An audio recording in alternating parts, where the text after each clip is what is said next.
ድንግል ማርያም ቤዛ አይደለችም ብሎ ክህነት ይዞ መገኘት ማለት ነው።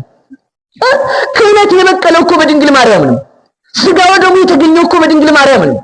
ልጅነት የተገኘው እኮ በድንግል ማርያም ነው። የብርሃን ልብስ የተገኘው እኮ በድንግል ማርያም ነው። ጸጋ የተገኘው በድንግል ማርያም ነው። የጥል ግድግዳ የፈረሰው በድንግል ማርያም ቤዛነት ነው። እሷ ልጇ ቤዛ ከሆነ የቤዛ እናት ቤዛ ናት። ልጇ መድኃኒት ከሆነ የመድኃኒት እናት መድኃኒት ናት። ልጇ ሰላም ከሆነ የሰላም እናት ሰላም ናት።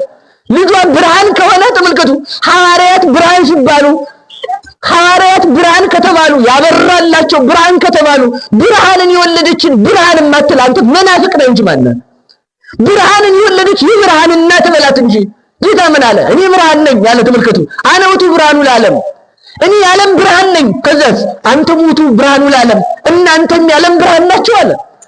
የሐዋርያት ብርሃንን የሐዋርያት ብርሃንነት የክርስቶስ ብርሃንነትን አይጋርድም። የጋረደ ጭንቅላት ነው። ጭንቅላት ግን ጠረገው፣ የድንቁርናውን መስታወት አውጣው። በሆድ ይዱኑ በክደት በተልእኮ ይዱኑ። ይህን ጭንቅላት ግን ሞርደ አስተካክለው